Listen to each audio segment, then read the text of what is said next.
Hello बच्चों, तो आओ प्रश्न को देखते हैं। आकृति में एक्स वाई तथा x dash y dash O केंद्र वाले किसी वृत्त पर दो समांतर स्पर्श रेखाएं हैं और स्पर्श बिंदु सी पर स्पर्श रेखा ए बी एक्स वाई को ए तथा एक्स डैश वाई डैश को बी पर प्रतिच्छेद करती है, जैसा कि आप आकृति में देख सकते हैं।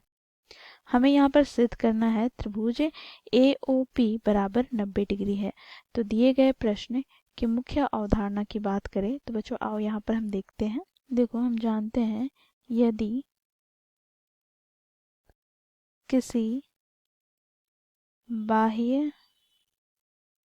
बिंदु से वृत्त पर स्पर्श रेखा खींचे तो वे बराबर होते हैं।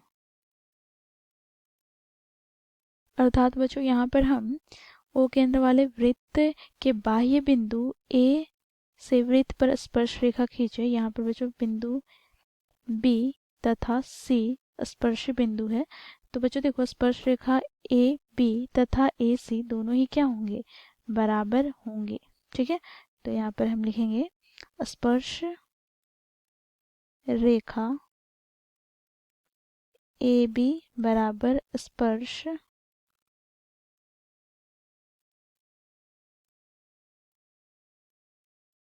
रेखा ए सी।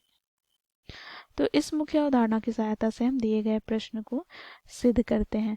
बच्चों देखो, प्रश्न में हमें क्या दिया गया है, तो एक्स वाई तथा एक्स डैश वाई डैश परस्पर समांतर स्पर्श रेखाएं हैं।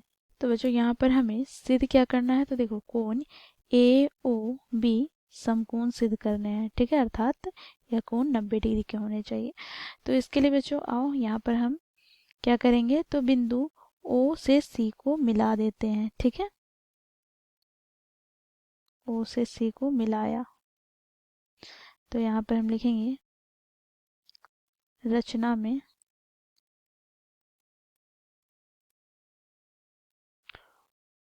ओ से सी को मिलाया। अब बच्चों यहाँ पर हम त्रिभुज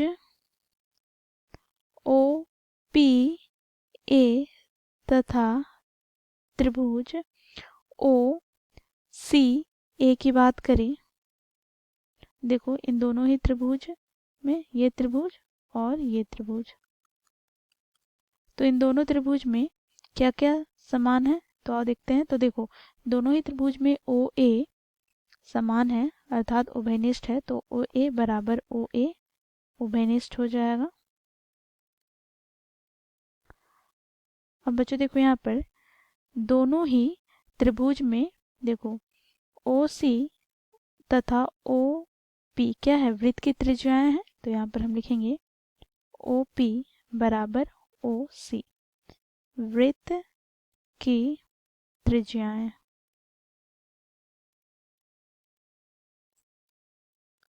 अब बच्चों देखो, यहाँ पर पी ए बराबर हो जाएगा ए सी के, अर्थात ये ऐसे हम लिख सकते हैं ए पी बराबर ए सी। क्यों, तो बच्चों देखो यहाँ पर बिंदु ए वृत्त के बाह्य बिंदु है और वृत्त के बाह्य बिंदु से यहाँ पर स्पर्श रेखा ए पी तथा ए सी खींचा गया है, जो कि क्या होते हैं, आपस में बराबर होते हैं। तो यहाँ से लिखेंगे स्पर्श रेखा बराबर है बिंदु ए से वृत्त पर खींची गई स्पर्श रेखाएं। तो बच्चों देखो, यहाँ पर हमें 3 तथ्य प्राप्त हो गए। तो बच्चों देखो, यदि किसी त्रिभुज के तीनों भुजाएं अन्य त्रिभुज के तीनों संगत भुजाओं के बराबर हो, त्रिभुज सर्वांगसम होते हैं। देखो यहाँ पर त्रिभुज ओ पी ए सर्वांगसम हो जाएगा त्रिभुज ओ सी ए के भुजा भुजा भुजा सर्वांग समता नियम से। अब बच्चों यहाँ पर हम बात करें तो देखो दो सर्वांगसम त्रिभुज के संगत कोण बराबर होते हैं। अर्थात बच्चों देखो यहाँ पर कोण कौन कौन से बराबर हो जाएंगे, तो पी ओ ए कोण पी ओ ए बराबर हो जाएगा कोण सी ओ ए के। यहाँ पर हम लिखेंगे सी पी सी टी से। ठीक है, तो बच्चों देखो इन दोनों कोणों को हम लोगों ने बराबर दर्शाया। अब बच्चों इसी प्रकार हम त्रिभुज यहाँ पर क्यू ओ बी तथा त्रिभुज सी ओ बी में देखेंगे। तो देखो त्रिभुज क्यू ओ बी तथा त्रिभुज सी ओ बी में बच्चों देखो दोनों ही त्रिभुज में ओ बी समान भुजा है अर्थात उभयनिष्ठ है, तो ओ बी बराबर ओ बी उभयनिष्ठ हो जाएगा। साथ ही बच्चों देखो यहाँ पर ओ क्यू बराबर हो जाएगा ओ सी के। क्यों, तो ये वृत्त की त्रिज्याएं हैं। अब वृत्त की त्रिज्याएं बराबर होते हैं। साथ ही बच्चों यहाँ पर देखो बी क्यू बराबर हो जाएगा बी सी के। क्यों, तो देखो बिंदु बी से वृत्त पर खींची गई स्पर्श रेखाएं क्या होंगे, बराबर होंगे। ठीक है, तो यहाँ पर हम लिखेंगे स्पर्श रेखाएं। तो इस प्रकार बच्चों हमें त्रिभुज क्यू ओ बी के 3 तथ्य प्राप्त हो गए। अर्थात त्रिभुज क्यू ओ बी के 3 भुजाएं त्रिभुज सी ओ बी के 3 संगत भुजाओं के बराबर है। तो यहाँ से हम कहेंगे ये दोनों त्रिभुज सर्वांगसम है। भुजा भुजा भुजा सर्वांग समता नियम से।